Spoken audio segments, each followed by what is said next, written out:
seniors, colleagues, and upcoming doctors for today's webinar cum seminar. First, let us all join and pay tribute to our Dr. Henneman, sir. So I request our President, sir, Dr. A.K. Agarwal, sir, to join us on stage. Dr. Dalip Agarwal, sir, Dr. Pravesh Agarwal, sir, Dr. Lalit Agarwal, sir, on stage for the lamp lightning. I also request our learned speaker, sir, to join us for the lamp lightning.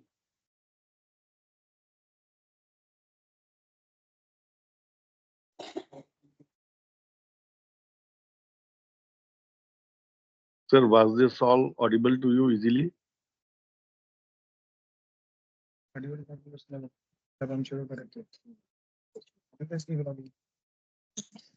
Audio नहीं जानते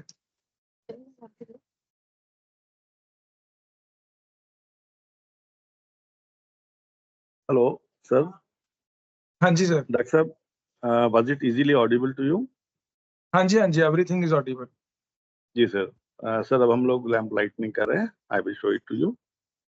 हाँ जी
speaker चालू कर. इसका speaker.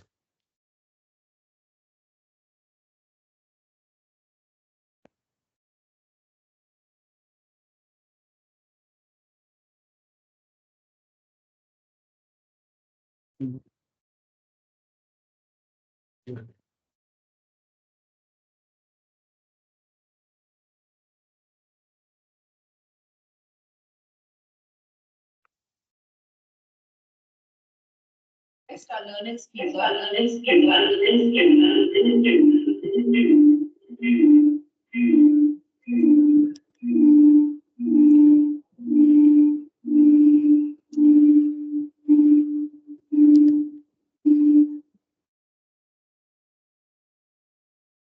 इसमें hang हो गया. ये पता नहीं क्या हो गया. our learned speaker,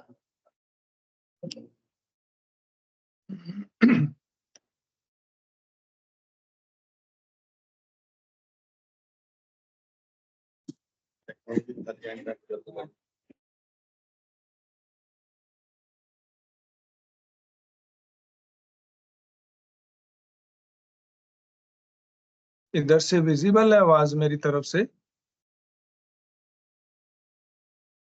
Audible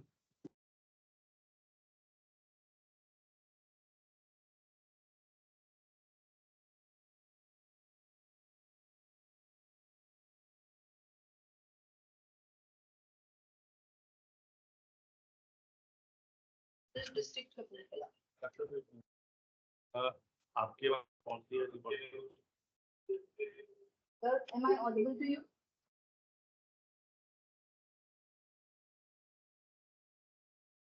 Sir, am I audible?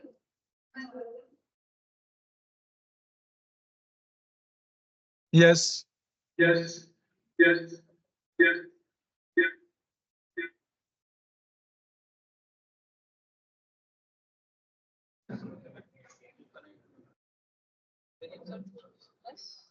Do I repeat it? That's okay. So I request our speaker, sir, to continue the session. Thank you. First of all, मेरी आवाज आ रही है आप लोगों को? ओके।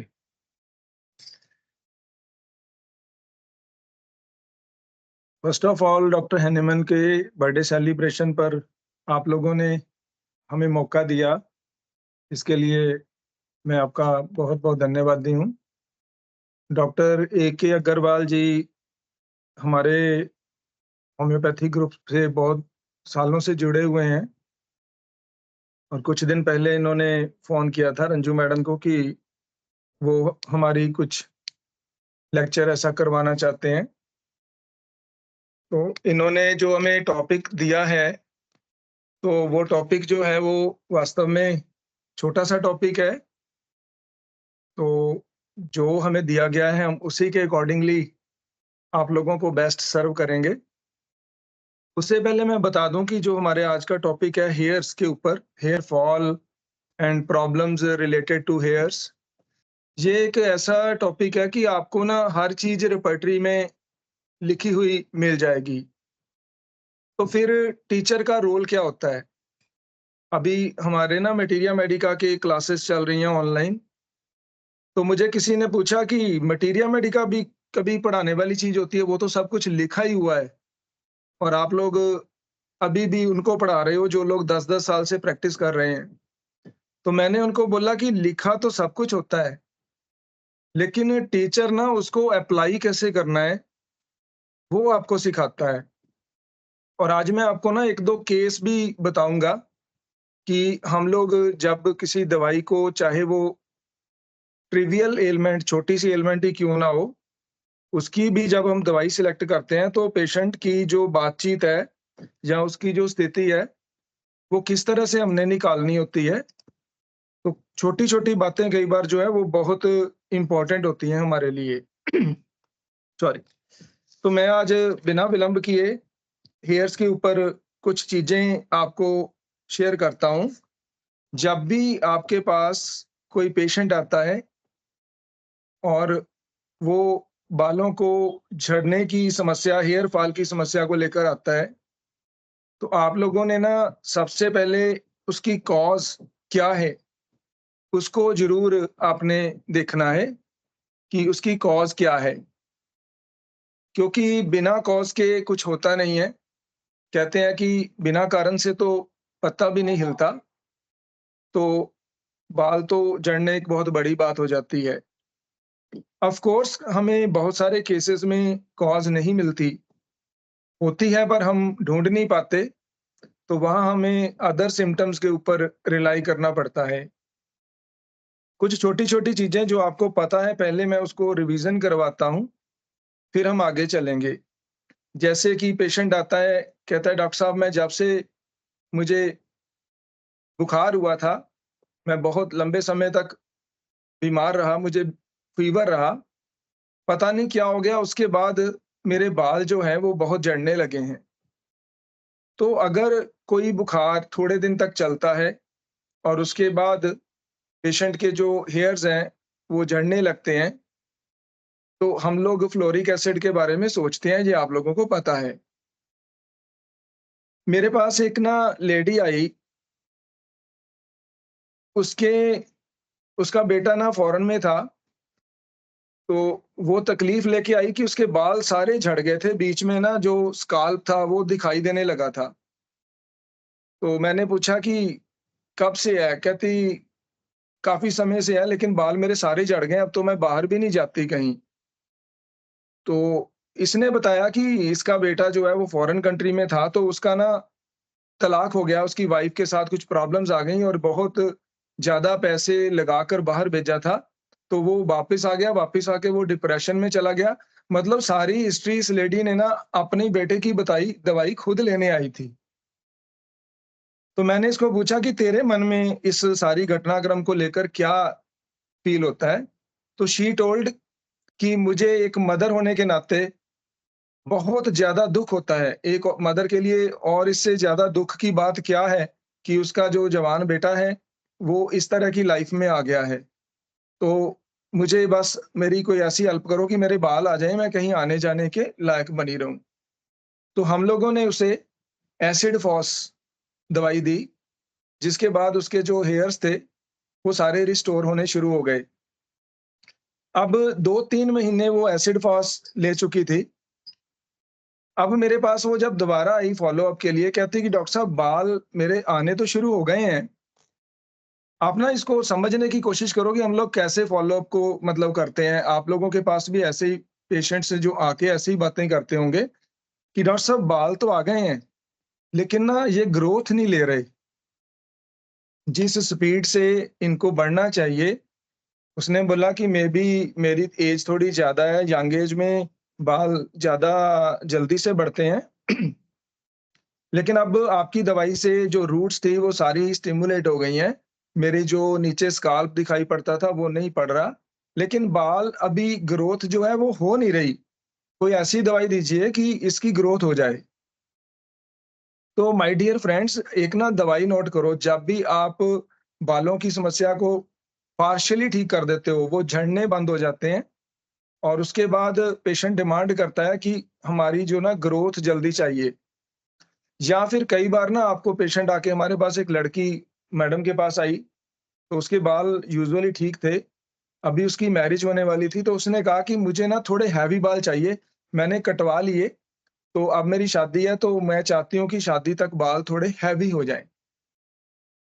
तो जब भी बाल किसी दवाई से ठीक हो जाएँ झड़ने, और उसके बाद अब पेशेंट की डिमांड होती है कि बाल जल्दी से भारी हो जाएँ, डेंस हो जाएँ, क्विक ग्रोथ हो जाए, तो आपने एक दवाई याद रखनी है, दैट इज़ वेस्बिडान। वेस्बिडान डब्ल्यू से इसके स्पेलिंग शुरू होते हैं, और मुझे आशा है कि आप मेरा जो प्रोनाउंसिएशन है, आप दवाई का नाम समझ पा रहे होंगे। आप इसको नोट कर लें। वेस्बिडान जो है, ये सेकंड प्रिस्क्रिप्शन है। इसको यूजुअली हम सेकंड प्रिस्क्रिप्शन में देते हैं जब पेशेंट के बाल जो कुछ ठीक हो जाते हैं, लेकिन अब वो ग्रोथ की डिमांड करता है। या फिर फर्स्ट प्रिस्क्रिप्शन में जब patient cosmetically, not pathologically, but cosmetically आपसे हेयर को बढ़ाने के लिए कुछ डिमांड करता है दवाई की, तो आप वेस्बिडान जो है, वो दवाई के बारे में सोच सकते हैं। और ये कॉस्मेटिकली है, तो इसलिए इसकी हम मिडल पोटेंसीज़ 6, 12 या 30 यूज़ करते हैं, ठीक है? पोटेंसी भी मैं आपको साथ-साथ बता देता हूँ। तो इस केस के माध्यम से मैंने आपको ये बताने का प्रयास किया है कि अगर किसी पेशेंट को उसकी ज़िंदगी में कोई गम हो, जिसको हम ग्रीफ़ बोलते हैं हमारी रेपर्टरी की लैंग्वेज में, तो ग्रीफ़ के बाद अगर बाल झड़ने शुरू हो जाते हैं, तब हमारे पास एसिड फॉस दवाई रहती है, ठीक है? अब आगे चलते हैं। मैंने आपको बताया कि कई बार पेशेंट आके बीमारी के बाद बात करते हैं कि बुखार हुआ था तो फ्लोरिक एसिड का इस्तेमाल करते हैं। लेकिन अगर कोई बहुत ज़्यादा सीवियर इलनेस रही हो, सीवियर इलनेस अब कैसी हो सकती है?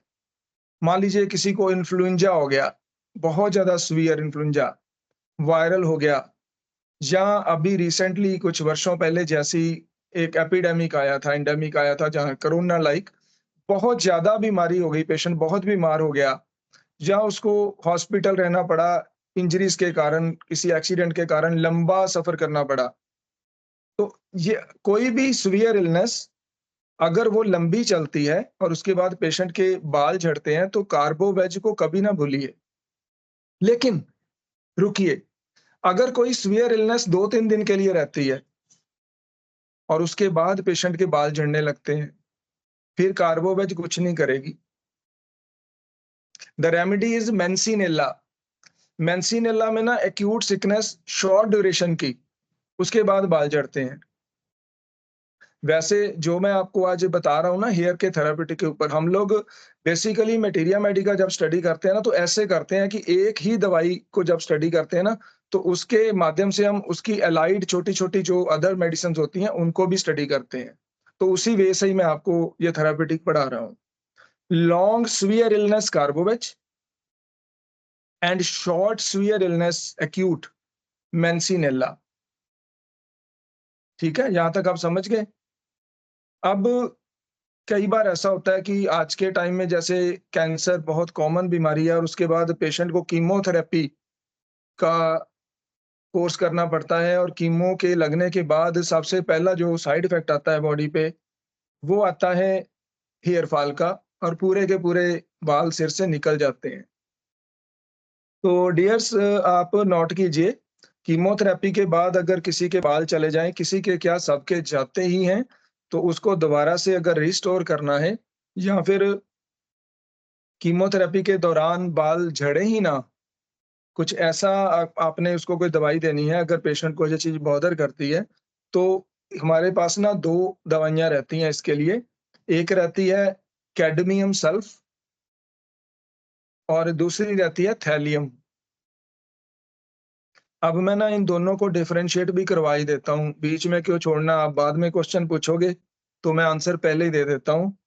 वैसे भी मेरी क्लास के अंत तक आते-आते ना आपके प्रश्न मैं सारे खत्म ही कर दूँगा माइंड में जो भी है।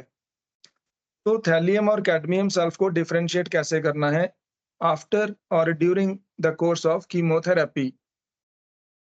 थैलियम में पेशेंट वेल टॉलरेट कर लेता है कीमोथेरेपी को, और उसकी जो बॉडी की एंथुसियाज्म है या उसका जो जनरल वाइटैलिटी है वो लॉस नहीं होती, लेकिन बाल जाते हैं। लेकिन कैडमियम सल्फ में बालों के साथ-साथ पेशेंट एज़ ए होल पूरा का पूरा ही वीक हो जाता है। उसे कीमोथेरेपी टॉलरेट करनी ऑलमोस्ट इम्पॉसिबल रहती है।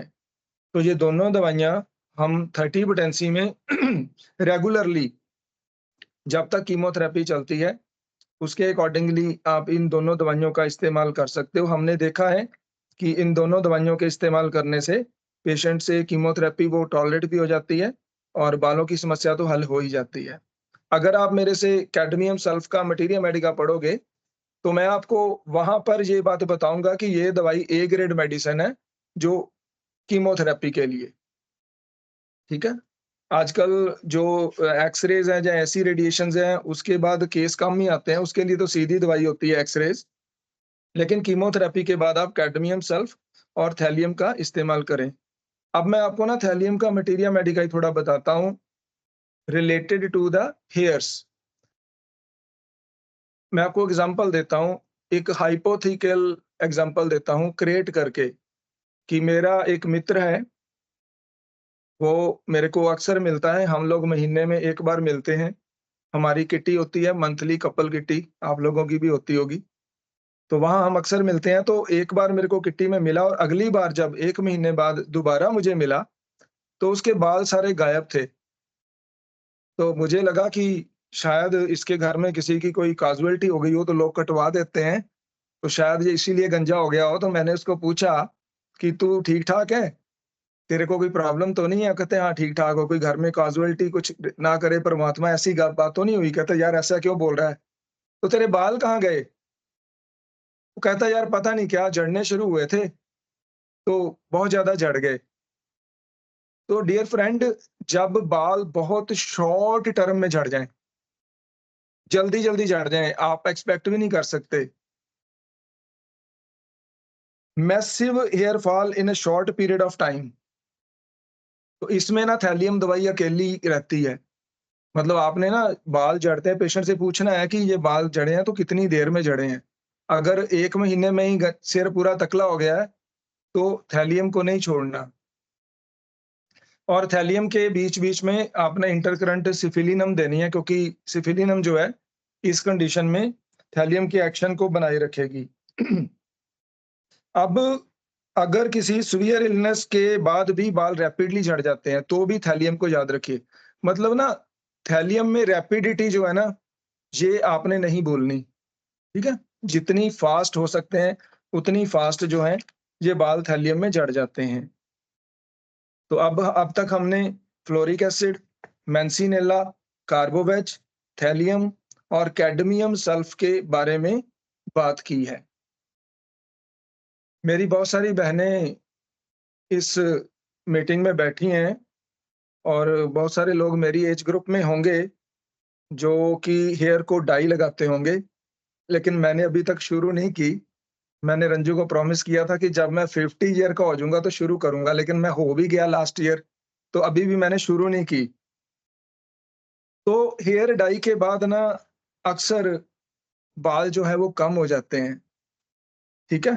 तो पेशेंट आके बोलते हैं कि मेरे बाल बहुत झड़ गए हैं, और आप पूछोगे कि डाई लगाते हो? हाँ जी, आपको भी नजर आ रहा है कि डाई की वजह से साइड इफेक्ट्स आते हैं। तो डाई एक ऐसी चीज है, आज के प्रचलन ऐसा है कि आप छोड़ भी नहीं सकते। तो अगर हेयर डाई लगाने के बाद आपके बाल झड़ जाते हैं तो आपने ना 2 दवाइयों को याद रखना है। पहली दवाई है फ्लोरिक एसिड और दूसरी दवाई है पिक्स लिक्विडा, PIX लिक्विडा। ये जो सड़कों में लुक डालते हैं ना, सड़क बनती है और लुक डालते हैं, उसकी प्रोडक्ट होती है पिक्स लिक्विडा। अब पिक्स लिक्विडा और फ्लोरिक एसिड दोनों में से आपको कौन सी दवाई की जरूरत है, आपको नहीं, आपके पेशेंट को, सॉरी, वो मैं आपको बताता हूँ। इसमें हमने डिफरेंशिएट कैसे करना है, और इस डिफरेंशिएशन में मैं आपको फ्लोरिक एसिड के बारे में कुछ इंपॉर्टेंट चीज बताऊंगा जो आप सब ने पढ़ी है लेकिन आपने कभी उसको तवज्जो नहीं दी।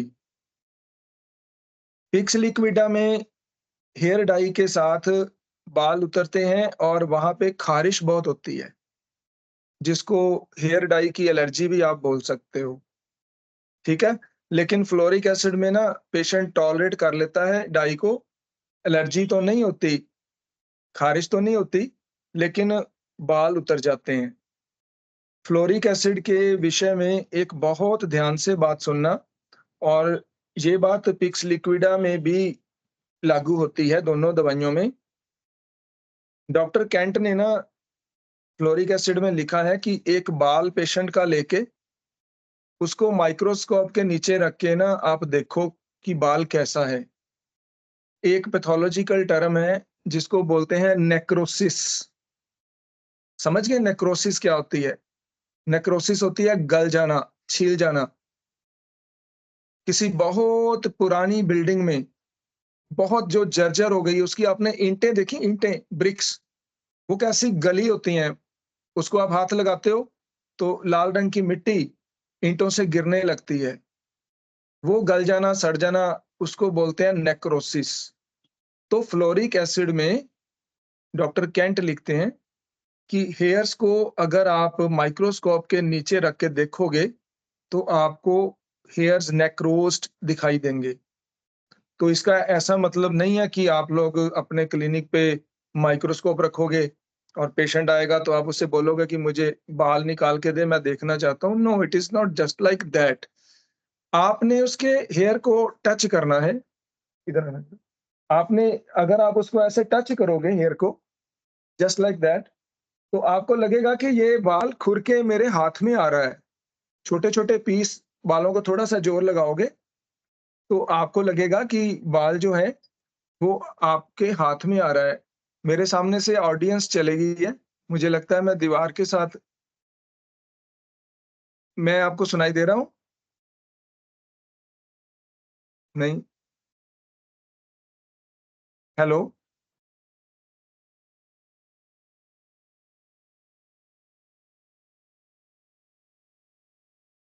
हेलो?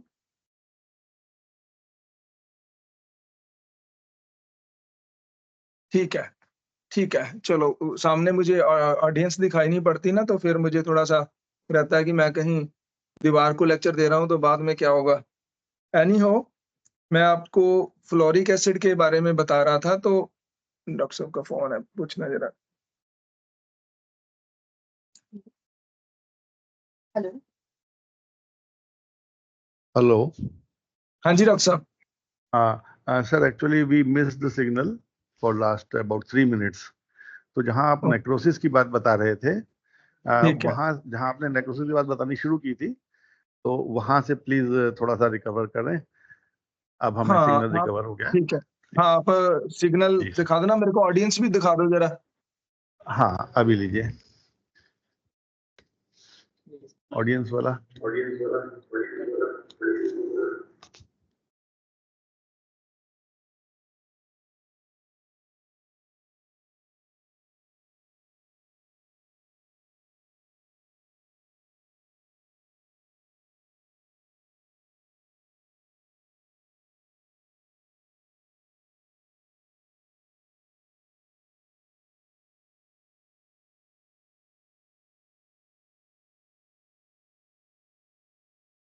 कट कट के हो रही।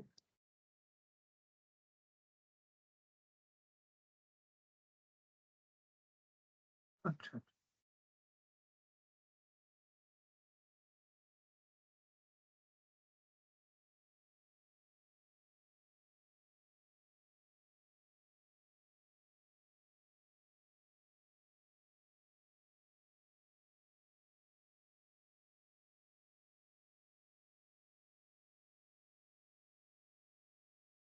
ठीक है। मेरी आवाज जा रही है आप लोगों तक? ऑडिबल है। एक्चुअली होता पता क्या है, मैं आपको एक और मटीरिया मेडिका का बता देता हूँ रेफरेंस। जो फास्फोरस का पेशेंट होता है ना, उसको ना ऑडियंस चाहिए।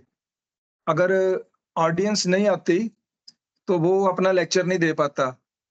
और मैं भी चाहता हूँ कि ऑडियंस सामने रहे और आप थोड़ा-थोड़ा मुस्कुराते रहें, थोड़ी तारीफ करते रहें, सर बहुत बढ़िया है, तो मैं और ज़्यादा बढ़िया हो जाता हूँ। I hope you can understand. तो मैं बात कर रहा था डॉक्टर केंट के मटीरिया मेडिका की कि नेक्रोसिस हो जाती है। तो होपफुली आपने वो सुन लिया होगा और मैंने मैडम के बाल टच किए थे, तो आपको बताया था कि जैसे बाल भुर जाते हैं, ऐसी स्थिति जो है, वो फ्लोरिक एसिड में रहती है। तो फ्लोरिक एसिड का जो बाल होता है ना, जब इनिशियल स्टेज होती है ना बाल्डनेस की, तो वो बीच में टूटता है। वो बीच में टूटता है, जड़ से नहीं टूटता। ऑफ कोर्स वो बीच में टूटता जड़ तक आ जाता है, तो कंप्लीट बाल्डनेस हो जाती है फ्लोरिक एसिड में। लेकिन फ्लोरिक एसिड में जो बाल होते हैं ना, फ्रैंकली स्पीकिंग उनमें ना जान नहीं होती कुछ भी। इतने ज़्यादा वो नाज़ुक और इतने ज़्यादा नेक्रोस्ड होते हैं, उसमें जान नहीं होती। तो पिक्स लिक्विडा जो दवाई है ना, इसमें भी सेम सिम्पटम है फ्लोरिक एसिड की भांति। बाल जो है जो नेक्रोस्ड हो जाते हैं, उनमें जान नहीं रहती, लेकिन पिक्स लिक्विडा में ना इचिंग बहुत रहती है, जो कि फ्लोरिक एसिड में एब्सेंट रहती है। तो दोनों दवाइयों के सेम लक्षण होने के बावजूद भी आप अगर साथ में इचिंग होती है, तो आप ना पिक्स लिक्विडा के बारे में ज़रूर सोचना। रंजू मैडम के पास एक पेशेंट आती है, उसने ना अपने सारे बाल खींच-खींच कर ही खराब कर लिए हैं और वो बाल खा भी लेती है। इस कंडीशन को ट्राइकोटिलोमैनिया कहते हैं। तो ऐसी कंडीशन में जहाँ पेशेंट अपने बाल खींच-खींच के ही खा ले या उसको खत्म कर दे, उसकी आदत होती है। बहुत सारे पेशेंट होते हैं, उनको ना जब भी कोई टेंशन होती है तो अपने बाल ऐसे करने लगते हैं। ये एक साइकोलॉजिकल, साइकियाट्रिकल, क्लिनिकल कंडीशन होती है। तो वैसे तो इसमें हम लोग पूरी केस टेकिंग करते हैं, लेकिन मैं आपको बता देता हूँ कि अगर हेयर का मैटर आता है इमीडिएटली ऐसी कंडीशन में, तो वहाँ आर्सेनिक एल्बम हेल्प करती है। कॉज़ की हम बात कर रहे थे, तो कॉज़ के आजकल एक कॉमन कॉज़ और है, वो है थायरॉइड का हो जाना, ख़ास तौर पर हाइपोथायरॉइड या हाइपर भी। यूजुअली हाइपो के पेशेंट ज़्यादा आते हैं, ख़ास तौर पर फीमेल्स आती हैं। तो अगर किसी का थायरॉइड कंट्रोल में नहीं है और उसके बाल झड़ रहे हैं, तो 2 दवाइयाँ आप नोट कर लें। पहली दवाई है कैलकेरिया आयोडेटा और दूसरी दवाई इटसेल्फ है थायरोडिनम। वैसे मैं आपको बता देता हूँ, अगर किसी भी पेशेंट को अनकंट्रोल्ड थायरॉइड है, अगर आप उसको कॉन्स्टिट्यूशनल देने जा रहे हैं, तब भी इंटरकरंट के तौर पर आप थायरोडिनम की एक डोज़ ज़रूर दिलवाया करें, आपको फ़ायदा होगा। तो मैं दोबारा हेयर्स पर आता हूँ। थायरोडिनम और कैलकेरिया आयोडाइड जो है, ये दोनों दवाइयाँ हेयर फॉल के लिए यूज होती हैं जब थायराइड ग्लैंड के सिम्टम्स होते हैं। तो इन दोनों को डिफरेंशिएट कैसे करना है? बहुत आसान है। यंग एज का पेशेंट जिसको अभी-अभी प्रॉब्लम आई है, यंग एज का या फिर जिसको अभी-अभी प्रॉब्लम आई है, रिसेंटली डायग्नोस्ड है, बहुत ज़्यादा लंबा टाइम नहीं हुआ है, कल्केरिया आयोडेटा, रिसेंट केसेस और पुराने केस हैं, तो फिर थायरोइडिनम है। यहाँ पे आपको 1 नहीं चलेगी, यहाँ पे अगर हेयर फॉल का मैटर है, तो आप इसको रिपीट करोगे। ज़्यादातर दवाइयाँ ना रिपीट होती हैं हेयर फॉल में, तो पोटेंसीज़ हम लो ही रखते हैं। थायरॉइड हो गया कॉज़, हमने फीवर कर लिया, हमने ग्रीफ कर लिया, हमने लैक्टेशन कर लिया। लैक्टेशन चलो ये तो आपको मिल जाएगा कि नाट्रम यूरा दूध पिलाती हैं ना जो स्त्रियाँ, उनके अगर बाल झड़ते हैं तो नाट्रम यूरा ये आपको मिल जाएगा रेपर्टरी में, मैंने इसलिए ज़्यादा इसके ऊपर चर्चा नहीं किया है। अगर किसी को डिलीवरी हुई है, उसके बाद बाल झड़ते हैं तो कार्बोवेज है। हाँ, carbo veg being a senior homeopathic doctor, अब हम सीनियर हो ही गए वैसे 50 में आके तो बंदा सीनियर हो ही जाता है यार। तो हमारे पास ना डॉक्टरों के रेफर्ड केस आते हैं। रेफर्ड केस आते हैं कि डॉक्टर साहब मैं ना पेशेंट भेज रहा हूँ, इसके बाल बहुत झड़ते हैं, इसको मैंने बहुत सारी दवाइयाँ दी हैं। तो हम पूछते हैं क्या-क्या दिया है? सर इसको मैंने एसिड फॉस भी दे दी, इसको मैंने नाट्रम म्यूर भी दे दी, इसको मैंने फास्फोरस भी दे दी, इसके ना बाल अभी फ़र्क नहीं पड़ता। एलन की नोट्स में ना कार्बोवेज में एक बात लिखी है कि इसके just like opium there is a lack of reaction. तो जो पेशेंट बहुत सारी होम्योपैथिक दवाइयाँ खाते हैं और बाल फिर भी झड़ने नहीं बंद होते, उनको आपने कार्बोवेज देनी है। कार्बोवेज लैक ऑफ रिएक्शन में है, यहाँ कोई भी दवाई असर नहीं करती। और मैं ये नहीं कहता कि अगर रेफर्ड केस आता है, यंग डॉक्टर है, अगर आपने उसे सारी दवाइयाँ दे ली हैं और अब पेशेंट आपका फिर भी ठीक नहीं हो रहा, तो आप ना कार्बोवेज के बारे में ज़रूर सोचिए। ठीक है, मैं कहाँ था? न्यूट्रिशन में नहीं हम थे पार्चुरेशन के बाद प्रेगनेंसी में लैक्सिस है, ये मैंने आपको बता ही दिया, कीमोथेरेपी हो गया। तो हाँ, कार्बोवेज का एक और सिम्पटम है, जो लोग पगड़ी बाँधते हैं ना और जब वो पगड़ी उतारते हैं तो पगड़ी के बीच में सारे बाल भरे होते हैं, या फिर पगड़ी नहीं तो टोपी डालते हैं, तो टोपी जब उतारते हैं तो टोपी दिखाते हैं, डॉक्टर साहब देखिए मेरे बाल सारे कैप के बीच है, कैप मुझे डालना पड़ता है कोई कार्यवश या किसी रिचुअल के वश। तो पगड़ी डालने से, कैप डालने से, कुछ भी कपड़ा बाँध के रखने से अगर बाल झड़ते हैं, तो वहाँ पे भी दवाई कार्बोवेज ही रहती है। तो कार्बोवेज ना बालों का मसीहा है बेसिकली। अगर बाल डैंड्रफ की वजह से झड़ते हैं, तो हमारे पास 3 दवाइयाँ ए ग्रेड की रहती हैं। There are so many other remedies also, जहाँ हमने रिज़ल्ट लिए हैं, वो मैं आपको बता देता हूँ। डैंड्रफ ज़्यादा होती है, तो उसके वजह से बाल झड़ते हैं। विनका माइनर, स्टेफिसेग्रिया और सैनिक्यूला। इनको आप बोलोगे कि सर डिफरेंशिएट भी कर दो। सैनिक्यूला में ना मैं आपको एक सिम्पटम बताता हूँ। सैनिकुला का पेशेंट जब सुबह तैयार होता है, कपड़े डालता है, कोट पैंट डालता है, उसके कपड़ों पे आपको डैंड्रफ दिखाई दे देगी। फास्फोरस में भी कहीं-कहीं ऐसा होता है, लेकिन सैनिकुला में उसके कपड़ों के ऊपर डैंड्रफ दिखाई देगी, इतनी ज़्यादा डैंड्रफ होती है। स्टेफी सैग्रिया में पेशेंट की डैंड्रफ की वजह से ख़ारिश होती है। मिडोरिनम में भी होती है ख़ारिश डैंड्रफ की वजह से, लेकिन मिडोरिनम में मैं आपको बाद में बताता हूँ कि उसकी इंडिकेशन क्या है। स्टेफिसेग्रिया का आप सुन लो। और स्टेफिसेग्रिया के सिर पर ना जुएँ बहुत जल्दी डल जाती हैं। जो बच्चे आते हैं ना, बाल झड़ते हैं, इसके सिर में जुएँ डल जाती हैं। पाठक रिपर्टरी में एक रूब्रिक है, वर्मिन। वर्मिन समझते हो, कीड़ा? तो वहाँ पे ओनली स्टेफिसेग्रिया लिखी है। तो सिर में जब जुएँ डल जाती हैं, तो हम स्टेफिसेग्रिया की एक ही डोज़ हाई पोटेंसी की दिलवाते हैं और इसको सोराइनम के साथ फ़ॉलो किया जाता है। तो जुएँ डलने की जो टेंडेंसी है बच्चों में, वो खत्म हो जाती है। विनका माइनर में डैंड्रफ ऐसी रहती है कि उसके नीचे क्रस्ट जम जाती हैं, जैसे कि मेजेरियम में होती है, लेकिन मेजेरियम की भांति वो मॉइस्ट नहीं होती। वो बिल्कुल ड्राई होती हैं। तो सैनिकुला, स्टेफिस एग्रिया और विनका माइनर। तो मैं थोड़ा सा मैंने ट्रैक चेंज कर लिया, डैंड्रफ पर आया हूँ। तो मैं आपको एक टिप देता हूँ डैंड्रफ के बारे में। आप लोगों में से बहुत सारे ऐसे लोग हैं, मैडम ने अपने नोट्स खोले हैं। मैडम आप बता ही दो इनको। हाँ, बता दो, आप बोल दो। अभी डॉक्टर साहब वो सिर में जुएं पड़ने का अभी बता रहे थे ना, स्टेफिस एगरिया, उसके लिए मेडिसिन। तो उसमें कॉकुलस भी है। अगर तो सिर में बहुत ज्यादा इचिंग होती है तो तब तो आप स्टेफिस एगरिया दीजिए, और अगर इचिंग नहीं है तो कोकुलस को आप दे सकते हैं।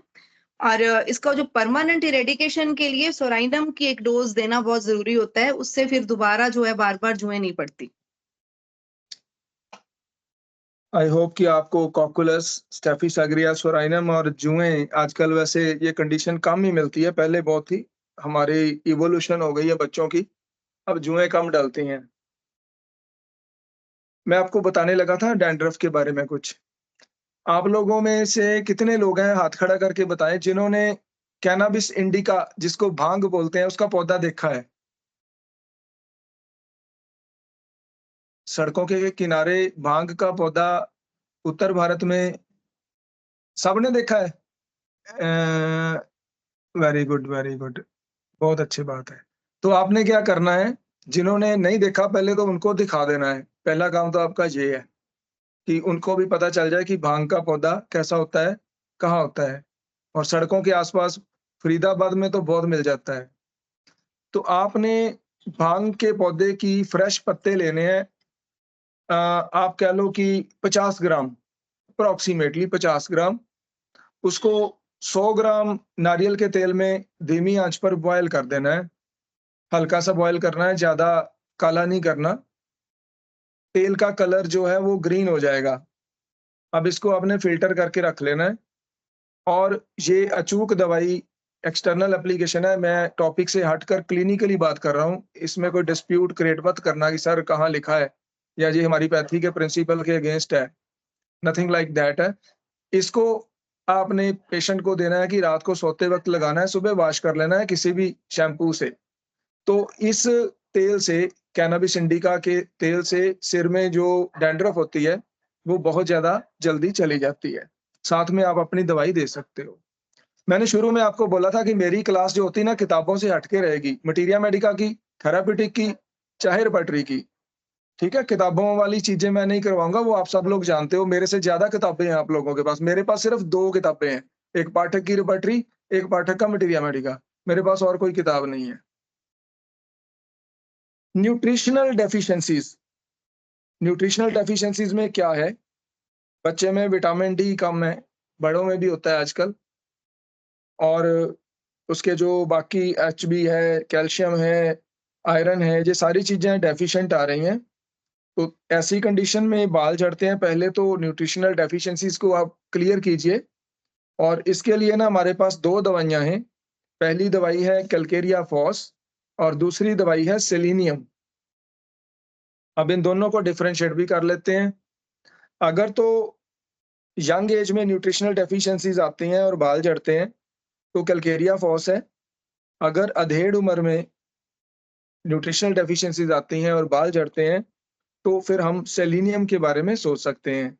इसमें ना आप एक चीज़ ऐड कर लीजिए, जिन स्त्रियों को बहुत ज़्यादा मात्रा में मेंस्ट्रुअल ब्लीडिंग होती है, उसकी वजह से एनीमिया होता है और एनीमिया के साथ बाल झड़ते हैं, तो ferrum aceticum, not ferrum met, ferrum aceticum low potency में आपने उनको रेगुलर देना है, तो वो जो उसकी जो एनीमिया हुआ है वो भी ठीक हो जाएगा और बाल भी ठीक हो जाएँगे। फेरम एसिटिकम। ठीक है? न्यूट्रिशनल डेफिशिएंसीज़ हो गई, थायराइड हो गया, डैंड्रफ हो गई कॉज़। अब एक और कॉज़ है, चेन स्मोकर। जो लोग चेन स्मोकर है ना, उनके बाल अगर झड़ते हैं, तो उसके लिए भी हमारी मसीहा दवाई कौन-सी है?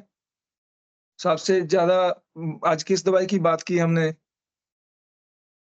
काश मैं आप लोगों की आवाज़ सुन पाता। कार्बोवेच। कार्बोवेज कार्बो- स्मोकर्स की दवाई है, ठीक है। अब ओल्ड एज में ना अक्सर बाल झड़ जाते हैं, ये कुदरत का नियम है कि ओल्ड एज में बालों का झड़ जाना, हर चीज का एक समय रहता है। लेकिन कई बार क्या होता है कि ओल्ड एज अभी जस्ट स्टार्ट होती है, तो थोड़ा जल्दी बाल जलने लगते हैं या पेशेंट को वो वरी करते हैं। तो अगर तो ओल्ड एज में बाल झड़ते हैं फीमेल के, ये बहुत इंपॉर्टेंट है, क्योंकि फीमेल के नहीं जाने चाहिए भाई, फीमेल्स तो सदा ही जवान होती हैं, कहते हैं बंदा होता है तो फीमेल होती है। तो उसके लिए अम्ब्राग्रेसिया, ओल्ड एज की फीमेल में बाल झड़ने अम्ब्राग्रेसिया, और मेल में सेलेनियम। इनके पीछे ना बहुत लॉजिक्स हैं, वो मैं एक क्लास में एक्सप्लेन नहीं करूंगा। अगर आप मेरे से सेलेनियम पढ़ोगे तो मैं बता पाऊंगा कि सेलेनियम क्यों ओल्ड एज में ऐसा है। There is a clinical condition which is responsible for massive hair fall and itching of the scalp. The condition is called psoriasis. Psoriasis is quite common in nowadays. So if a patient come with a chief complaint of hair fall and he is also suffering from psoriasis, the medicine is Chrysarobinum, CHRY, CHRYSA, Chrysarobinum। मैंने not only here fall बल्कि psoriasis के worst cases को भी इस दवाई से पैलिएट होते देखा है। इसको ना बहुत लो पोटेंसी में और बहुत कम मात्रा में रेपिटेशन करनी होती है। दिन में एक डोज, आप एक ही डोज दिलवाते हो ना, सिंगल डोज डेली 30 पोटेंसी की क्राइसारोबिनम की आप दे सकते हैं। तो उसमें सोरियासिस को भी फर्क पड़ता है और बालों के जो झड़ना है उनका भी कम हो जाता है। मेरे पास ना मेरे एक मित्र हैं, वो सिख हैं, तो उनकी जो बर्ड है, दाढ़ी है, वो सफेद होनी शुरू हो गई। तो जेंटलमैन है, दाढ़ी को बांध के रखते हैं, तो उन्होंने डाई लगानी शुरू कर दी। तो जैसे ही डाई लगाते हैं, सारा जो दाढ़ी है ना वो एलर्जी कर जाती है, वहाँ नीचे रेड हो जाती है, खारिश होने लगती है। तो उनकी जॉब ऐसी है कि वो जेंटलमैन लुक होनी चाहिए, दाढ़ी बंदी होनी चाहिए। तो वो कहते हैं कि मैं ना दाढ़ी को डाई लगाना छोड़ नहीं सकता, मुझे कोई दवाई दो ताकि मेरा ये ठीक हो जाए। तो डॉक्टर साहिबान और डॉक्टर साहिबा, अगर किसी को हेयर डाई से सीवियर एलर्जी होती है, वैसे आइडियली तो कॉज को रिमूव करना ही बेटर रहता है, लेकिन किसी कारणवश अगर जरूरी हो और फिर भी पेशेंट उसको टॉलरेट ना कर पा रहा हो, तो मेडिसिन नोट कीजिए साइक्यूटा विरोजा। साइक्यूटा विरोजा जो हेयर केमिकल्स हैं इनमें जो आ रहे हैं आजकल, उनकी एलर्जी को कम कर देती है, रिलीफ आ जाती है। और इसको ना कई किताबों में ना हेयर डाई की एलर्जी को ट्यूबरकुलिनम भी लिखी है, लेकिन साइक्यूटा से मैंने उन अपने मित्र को ठीक किया और भी बहुत सारे पेशेंट्स हैं जिनको हेयर डाई की एलर्जी से हमने जो सिक्यूटा देकर ठीक किया है। अच्छा, यहाँ तक हमने कर लिया है। वेस्बिडन का मैंने आपको बोल दिया है। अब ना आपने रिपर्टरी में एक रूब्रिक पढ़ा होगा, baldness in young people. Old people की बात तो मैंने बोल दी, ambra grisea and selenium. Baldness in young people में दो दवाइयां सभी रिपर्टरीज ने लिखी है, ब्राइटाकार्ब और सेलिशिया। इसको समझना है कि इसका मतलब क्या है। आपके पास 19 साल का लड़का आता है और वो कहता है कि डॉक्टर मेरे बाल झड़ने शुरू हो गए, मैं गंजा हो रहा हूँ, कुछ कीजिए। तो बाल्डनेस इन यंग पीपल का मतलब हो गया 19 साल का लड़का आ गया, बाल जा रहे हैं, गंजा हो रहा है। तो अगर तो बाल उसके ना यहां से जा रहे हैं सेंटर से, तो ब्राइटाकार्ब, नहीं तो साइलिशिया।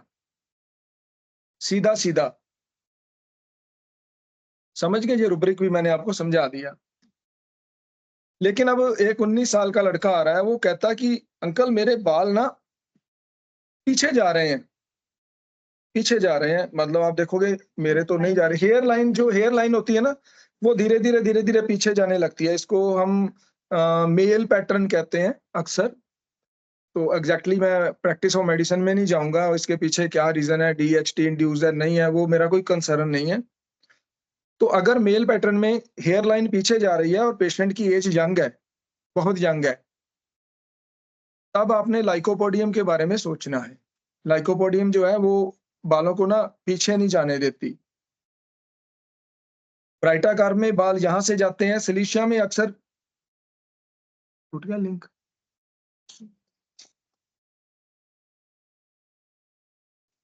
नहीं, लिंक नहीं टूटा, कुछ मैसेज आया था।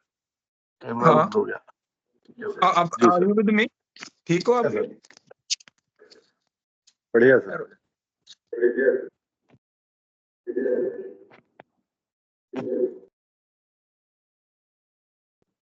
यार मेरी फोटो बढ़िया से आनी चाहिए। अब ठीक है, अब ठीक लग रही है मेरी फोटो।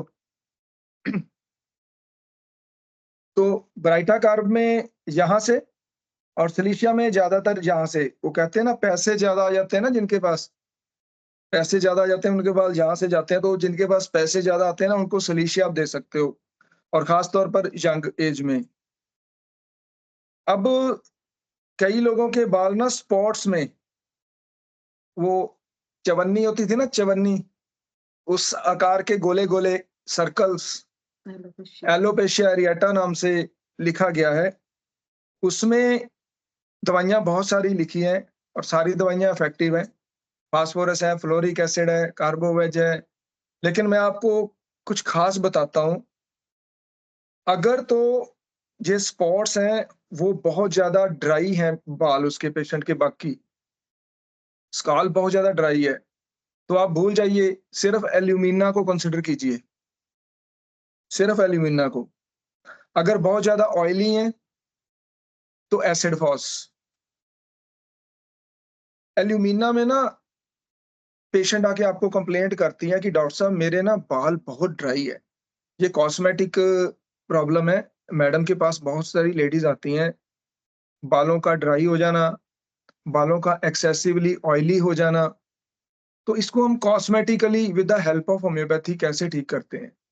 ड्राइनेस के लिए एल्यूमिना, और एक्सेसिव ऑयलीनेस के लिए एसिड फॉस और लाइसिन।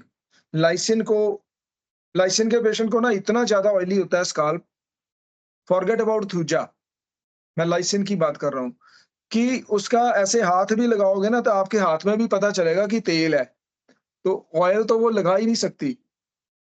ठीक है, लाइसिन की जो पेशेंट है, एक्सेसिव ड्राइनेस में एल्यूमिना और एक्सेसिव ऑयलीनेस में लाइसिन, और अगर स्पॉट्स हो तो फिर एल्यूमिना रामबान का दवाई काम करती है। अगर आईलैशेस के ऊपर बाल उतर जाते हैं तो रेस्टॉक्स को याद रखिएगा। मैं साथ साथ कट कर रहा हूं जो मैंने आपको बता दिया है। कुछ कंकॉमिटेंट सिम्टम है जो बालों के झड़ने के साथ कनेक्टेड होते हैं। जैसे हमने कॉज को कंसीडर किया था ना, तो ऐसे ही ना कंकॉमिटेंट भी है कि साथ में क्या होता है। डॉक्टर साहब बाल बहुत झड़ते हैं, साथ में खारिश भी होती है। बाल झड़ना, खारिश होना एक ही दवाई है, दैट इज एंटिंग क्रूड, और ये 100% इफेक्टिव है। डैंड्रफ का मैंने आपको बोल दिया। मैंने ना डैंड्रफ के बारे में एक दो दवाइयां छोड़ दी थी पीछे। मैंने कहा था कि मैं मिडो के बारे में आपको बताऊंगा। मिडोरिनम एक ऐसी दवाई है जिसमें इंटेंसिटी, आप नोट कर लीजिए, मिडोरिनम आपके काम आने वाली दवाई है। इंटेंसिटी, क्रॉनिसिटी और ऑब्स्टिनेसी, ये तीन सिम्टम अगर किसी भी बीमारी में होते हैं, not only in hair fall और डैंड्रफ, किसी भी बीमारी में। अभी रिसेंटली हमने मिडोरिनम की ड्रग पिक्चर करवाई थी, तो मैंने समझाया था कि मिडोरिनम में आपने तीन चीजों को कभी नहीं बोलना, क्रॉनिसिटी, ऑब्स्टिनेसी और इंटेंसिटी। ये तीन चीजें अगर आपको बालों में मिलती हैं बहुत लंबे समय से, बहुत ज्यादा मात्रा में, और बहुत ज्यादा स्टबॉर्ननेस में आपके बाल झड़ रहे हैं, तो एक डोज मिडोरिनम की इंटरकरंट दीजिए, बाकी दवाइयों को मद्देनजर रखते हुए। There is a symptom that is written in the Murphy repertory. मेरे पास मर्फी की रिपर्टरी नहीं है, लेकिन मेरे नोट्स में लिखा हुआ है hair fall from unusual parts. मैंने ना ये ऑब्जर्व किया था एक पेशेंट के ऊपर, मेल पेशेंट है, उसकी छाती के जो बाल थे वो गोले गोले जड़े हुए थे, जैसे एलोपेशिया सिर पे होता है। तो अनयूजुअल पार्ट्स वो पार्ट होते हैं जहां पे हेयर्स का होना या ना होना कोई मैटर नहीं करता। लेकिन डियर फ्रेंड्स, उसकी अदर प्रॉब्लम्स के लिए केस लिया गया था।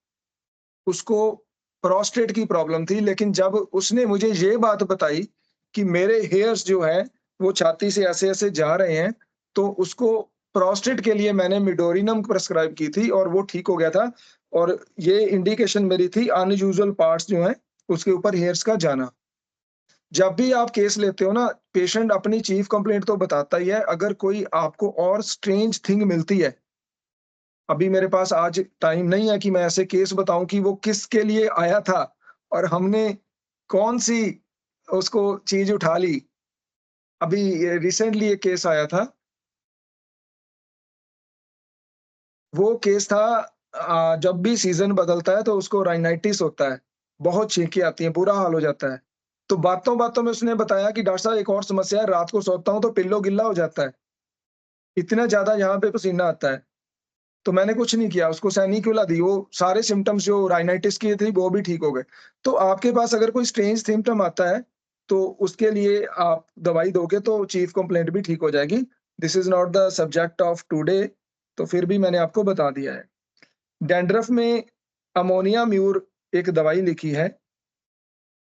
जो लोग मोटे होते हैं उनके भीतर अगर डैंड्रफ हो जाए तो हम अमोनिया म्यूर का इस्तेमाल करते हैं। इनमें इचिंग के साथ डैंड्रफ रहती है फैट पीपल में। अब कुछ और चीजें आपको जो काम आएंगी क्लिनिक पे, जिसका हेयर फॉल से डायरेक्टली या इनडायरेक्टली कुछ लेना देना हो सकता है, नहीं भी हो सकता। कोई पेशेंट आके आपको ये बोले कि मैं अपने बाल खुले छोड़ना ही पसंद करती हूँ, देखना नहीं, मैं मैडम के बाल खुले देखना ही पसंद करता हूँ, उसमें ये दवाई नहीं है, ये मेरी अपनी। अगर मैडम भी करती हैं कि मैं बाल खुले रखना ही पसंद करती हूँ, वैसे तो अब ये करती भी हैं, तो इसके लिए ना फास्फोरस दवाई रहती है। फास्फोरस का पेशेंट जो है, क्योंकि ये बालों के साथ टॉपिक आ गया ना, मैंने आपको थोड़ा सा बता देता हूँ। फास्फोरस का पेशेंट अपने बाल खुले छोड़ के रखना पसंद करेगी। प्लेटिना भी खुला छोड़ना पसंद करेगी, लेकिन प्लेटिना में ना उसके बालों में ऐसी सुंदरता क्रिएट करेगी कि चलो छोड़ो। फास्फोरस खुले रखना पसंद करती है और प्लेटिना भी। अब इससे ऑपोजिट है जो कहते हैं कि मैं खोलिए नहीं छोड़ सकती, बालों को बांधना ही है, जितना मर्जी कर लो, मैंने बांधना ही है, चाहे हस्बैंड को कितना भी पसंद होगी खुले छोड़े, लेकिन उसने बांधना ही है। तो ये दवाई है सल्फर आयोडाइड। सल्फर आयोडाइड जो है वो बालों को बांधना पसंद करती है, खुला नहीं करेगी। अब कई बच्चे, ये मेरे पास बहुत केस आए हैं, बच्चे ना कंघी नहीं करवाते, रोते हैं, उनके बाल इतने उलझ जाते हैं, कंघी नहीं करवाते। अगर बाल उलझने की वजह से पेशेंट कंघी नहीं करवा पा रहा, तो दवाइयाँ हमारे पास 2 हैं। पहली दवाई है बोरेक्स और दूसरी है मेजेरियम। इन दोनों को अलग कैसे करना है? बोरेक्स के जो उलझते हैं ना, वो सारी कंघी बालों में आके निकल जाती है, लेकिन लास्ट में आके कंघी फँस जाती है। लिखा हुआ है कुछ? मैडम के नोट्स हैं।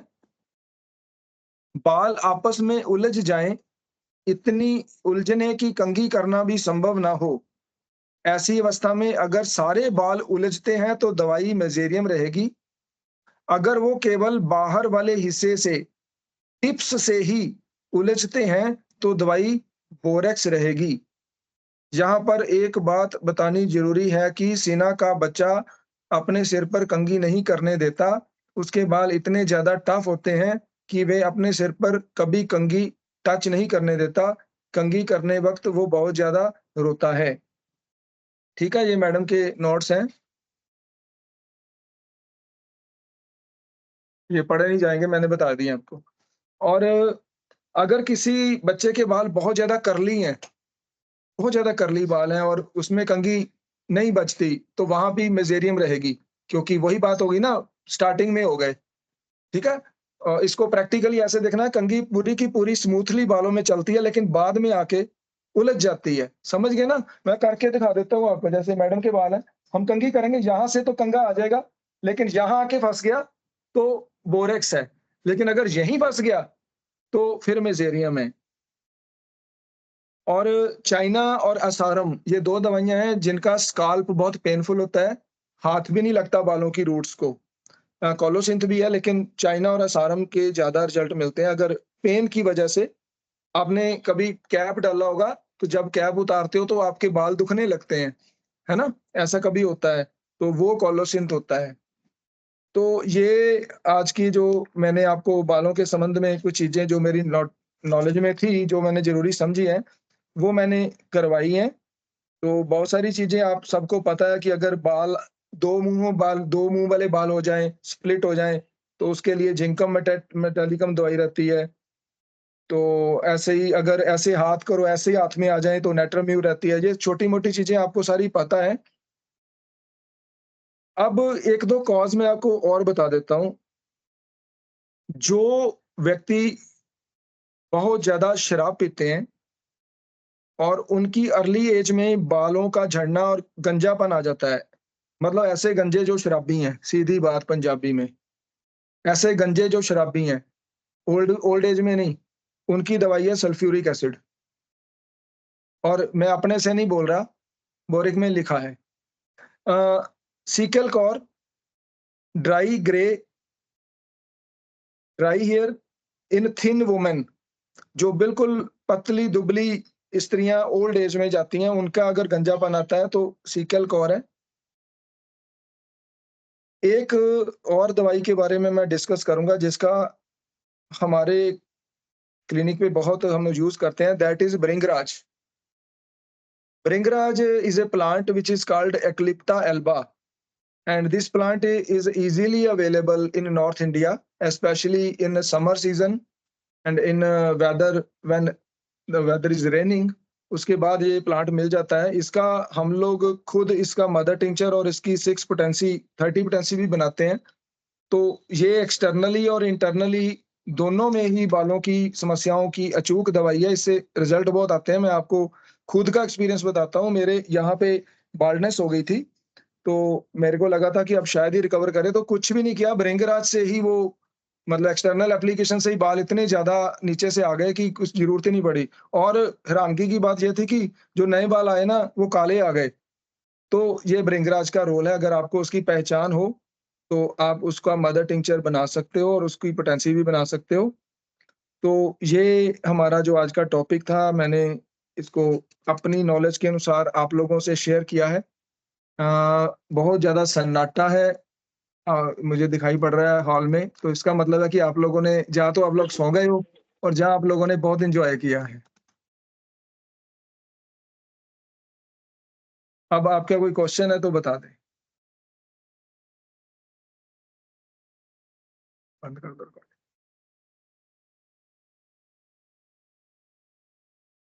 सारे बच्चे बहुत होशियार बच्चे लगते हैं, किसी का कोई क्वेश्चन नहीं है।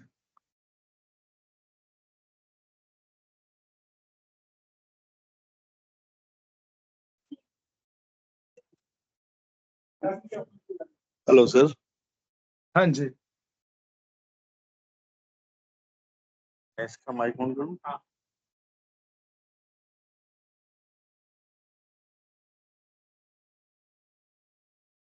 हेलो। हाँ जी, हाँ जी, बोलिए। सर एक क्वेश्चन आ रहा है, कार्बोवेज कौन सी पोटेंसी में यूज करते हैं आप? कार्बोवेज के रिजल्ट ना 30 पोटेंसी में एक्सीलेंट मिलते हैं।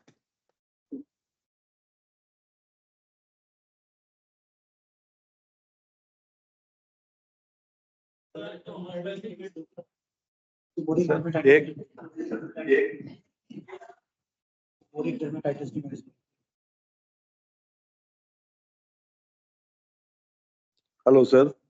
हाँ जी, हाँ जी। सर सीबोरिक डर्मेटाइटिस के लिए क्या क्या इस्तेमाल किया जाए वो बताएं।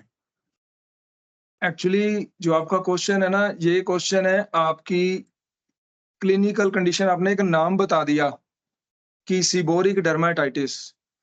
तो अब आप मेरा लेक्चर एक बार फिर से सुनोगे, तो जो भी क्लिनिकल कंडीशन अप्लाई होती हैं, व्हाट्सओएवर में be the name of the disease, तो वैसे मैंने आपको बताया है कि इसमें जो ज्यादा रोल आता है वो मेजेरियम का आता है, और उसके अलावा सैनिकुला का आता है। तो नाम चाहे कोई भी रहे डिजीज का, अगर हमारे पास उस तरह के सिम्टम्स हैं, इसीलिए मैंने आज अपने ना नाम कोई यूज नहीं किया। मैंने आपको जितनी चीजें बताई है ना, ये हेयर्स की हर बीमारी में आपको हेल्प करेगी। एक और लिख लो, मैं फिर भूल गया। ल्यूकोडर्मा में ना बाल नीचे से सफेद हो जाता है। अगर नीचे की स्किन सफेद ना हो पूरी, लेकिन बालों पर ज्यादा प्रभाव पड़े ल्यूकोडर्मा में, तो ऐसी अवस्था में हम लोग कुप्रम मेट 6 पोटेंसी लो पोटेंसी रिपीटेडली देते हैं, तो बाल बच जाते हैं। ल्यूकोडर्मा में बाल काले नहीं होते।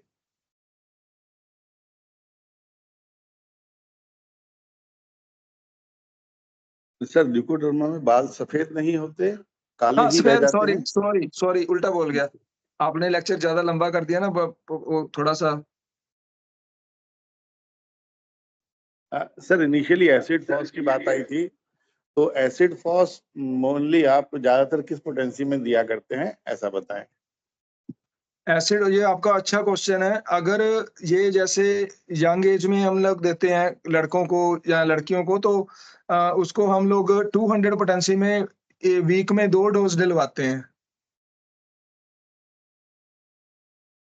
क्योंकि इसमें ना एसिड फॉस में कारण ज्यादा रहता है। जैसे ग्रीफ है, तो उसमें भी हम 200 में या 1 एम में दिलवाते हैं।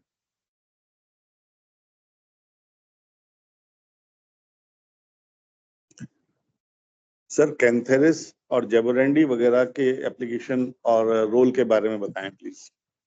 कैंथरिस में एक खास सिम्टम रहता है कि पेशेंट ना आके ना डॉक्टर को अपनी कंघी की फोटो दिखाता है कि ये कंघी देखिए, इस कंघी में कितने बाल फंसे हुए हैं। तो ये जो बाल फंसे हुए हैं कंघी में, ये कैंथरिस है। और कैंथरिस 30 पोटेंसी में दिन में 2 बार और हर हफ्ते 1 डोज सल्फर की, क्योंकि ये दोनों दवाइयाँ कंघी करते वक्त बाल झड़ते हैं। जैबोरेंडी का रोल बालों की उस अवस्था में आता है जैसे ही यंग एज के बच्चों में एक भी बाल आपको सफेद दिखाई देना लगे, एक भी बाल, अभी शुरुआत हुई है, तो इमीडिएटली आप लोग ना जैबोरेंडी की शुरुआत कर दें। तो इमीडिएट अक्षर ना जैबोरेंडी के साथ जोड़ लो। अगर आपके पास कोई मम्प्स का पेशेंट आए, मम्प्स याद आया, आउट ऑफ द टॉपिक हो गया। मम्प्स का पेशेंट आपके पास आए, कोई लड़की लड़का यंग कोई भी, इमीडिएटली अगर आपके पास कोई सिम्टम नहीं है, तो इमीडिएटली आप जैबोरेंडी शुरू करवा दें। तो जैबोरेंडी के साथ अगर इसकी मैं ड्रग पिक्चर पढ़ाऊंगा, तो मैं आपको इमीडिएटली अक्षर जरूर लिखवाऊंगा। हाँ, अगर जैबोरेंडी से रिजल्ट नहीं आते, तो मैडम आप बताओ, आप खुद बता दो। अगर पर चांस जेबोरेंडी का रिजल्ट नहीं मिल रहा, तो इसका जो एल्कोलाइड है पिलोकार्पिनम, तो वो 30 में हम दिलवाते हैं, तो उसके रिजल्ट्स आते हैं फिर।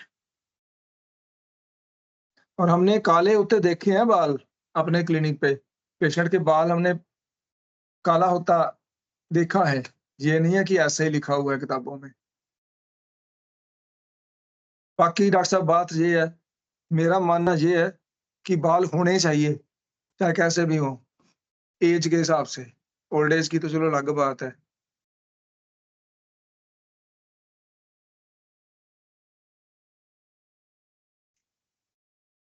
सर आर्निका ऑयल का बड़ा नाम होता है, उसके बारे में कुछ बताएं, कितना एक्टिव है। डॉक्टर साहब मैं फ्रैंकली स्पीकिंग बोलूँ तो हम लोगों ने ना भृंगराज ही यूज किया है ज्यादा ऑयल में। आर्निका हमने यूज नहीं करवाया, लिखा है किताबों में। हमने कभी इसको इंटरनल भी नहीं दिलवाया, एक्सटर्नल भी नहीं दिलवाया। आपका कोई एक्सपीरियंस तो नहीं है आर्निका का? आज चाय वाय भी रखी गई, बस लंच में ही सार दिया आपने? एक्चुअली आर्निका हेयर ऑयल जो है ना, वो कंपनीज बनाती हैं, तो हमने कभी वो चीजें यूज ही नहीं करी हैं।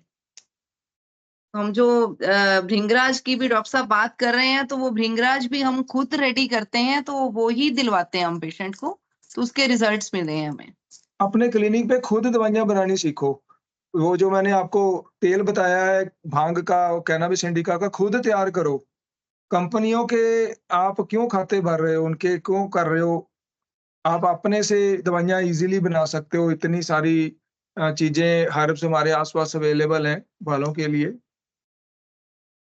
कॉस्मेटोलॉजी के कोर्स में ना मैडम ने ऐसी छोटी-छोटी चीज़ें बहुत सारी बनानी सिखाई हैं। फेस पैक कैसे बनाना है और वो जो फेस पे ब्लेमिशेस हो गई, so many things that are related to cosmetic purpose. तो हम लोगों ने कभी ना किसी कंपनी का पेटेंट नहीं यूज़ किया कभी भी। खुद ही सारा चीज़ें बनाते हैं, हमें पता होता है कि ये इफ़ेक्टिव हैं। तो आर्निका ऑयल के बारे में मैं कोई कमेंट नहीं कर पाऊँगा। सर भृंगराज के बनाने के बारे में जरा दोबारा से मदर टिंचर का बताएं, कैसे इस्तेमाल करते हैं? एक तो भृंगराज फ्रेश होना चाहिए, इसको बाज़ार से नहीं खरीदना। इसके प्लांट को आपने एज़ ए होल ले लेना है और उसको काट के छाया में सुखा लेना है और इसको छोटा-छोटा काट के 1 गिलास पानी का, 1 गिलास कोई भी तेल और इसमें लगभग आधा किलो भृंगराज। कनेक्शन टूट गया?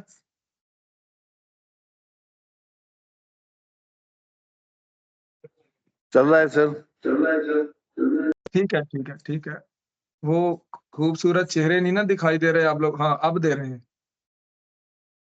1 गिलास तेल का, 1 गिलास पानी का और आधा किलो भृंगराज, इनको किसी वेसल में डाल के धीमी आँच पर गरम करना है जब तक कि वो पानी सूख नहीं जाता। इसके बीच में और क्या डालते हो आप? मैडम और भी कुछ डालते हैं? वैसे वेसल भी अगर आप लोहे का लेते हो तो वो ज़्यादा इफ़ेक्टिव रहता है और भृंगराज के साथ हम इसमें जो यूज़ करते हैं वो जटामांसी यूज़ करते हैं। बालों की ग्रोथ के लिए जटामांसी का बहुत ही अच्छा रोल है और साथ में हम कलौंजी यूज़ करते हैं इसमें। इसकी क्वांटिटी कितनी रहती है? जैसे अगर आप 1 गिलास वो ले रहे हो पानी उसका ऑयल का, तो उसमें तकरीबन 50 ग्राम जो है वो कलौंजी रहेगी और इतनी ही मात्रा में जो है जटामांसी रहेगा। वो एक पत्ते जो गली से तुड़वाते बीच में डाल कड़ी पत्ता भी हम यूज़ करते हैं वो इसमें। हमारे गली में वृक्ष लगा हुआ, उनके घर अक्सर जाते हैं ना, वो थोड़े पत्ते लेने हैं आपके घर से। तो वो पत्ते लेने मैं दिया को भेजता हूँ, तो तभी मुझे याद है कि मैडम जब तेल बनाते हैं, तो वो किसका कड़ी पत्ता। कड़ी पत्ता के कितने पत्ते डालते हैं? तो अंदाज़ा नहीं होता है, 20-25 ग्राम डाल सकते हो आप।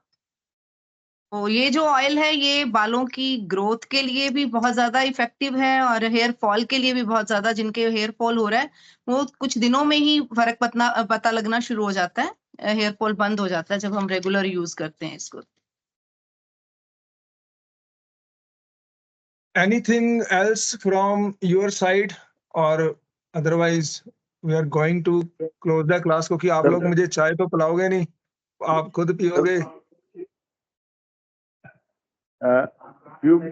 few questions, sir. Please just wait for.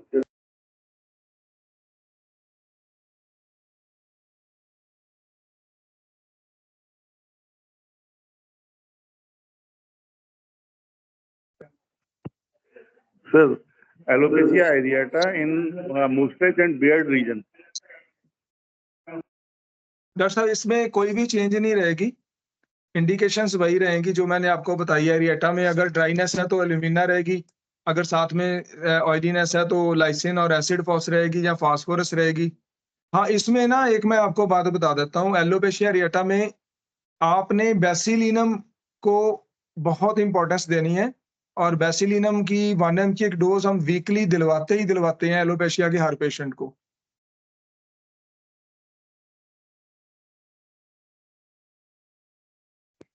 इसके बाद अच्छा डॉक्टर साहब, मेरी आवाज आ रही है आपको? बिल्कुल आ रही है जी। सर मैडम से रिक्वेस्ट करते हैं, आपको मोमेंटो देंगे।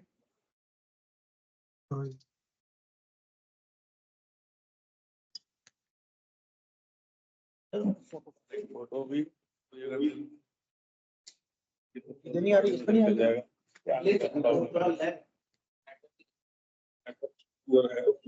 गया।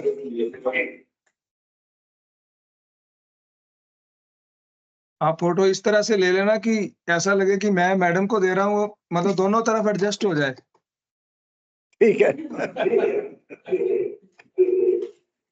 यार हम कहीं भी यूज करें ना, मैडम अपने सर्कल में यूज करें कि मेरे को मोमेंटो मिल रहा है, और मैं अपने सर्कल में यूज करूंगा कि मेरे को मिल रहा है।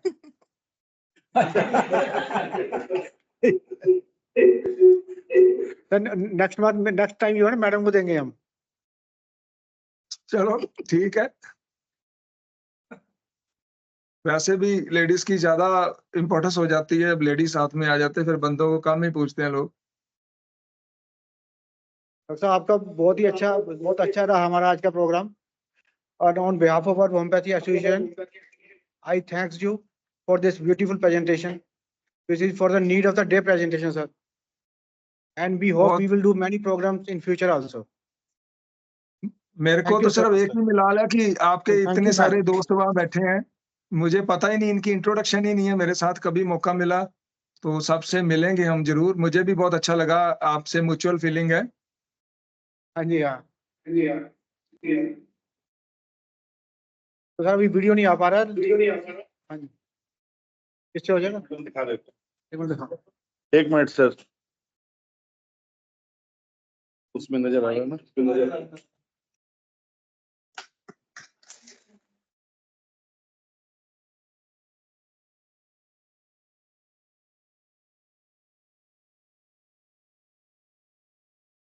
चलो बहुत बहुत धन्यवाद। मुझे ऐसे लग रहा है कि मैं आप लोगों के बीच में ही हूँ, बहुत अच्छा लगा।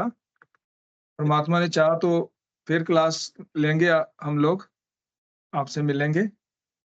बिल्कुल सर, बिल्कुल। ठीक है सर, धन्यवाद, बहुत बहुत धन्यवाद। Thank you Thank you. Sir. Thank you, thank you.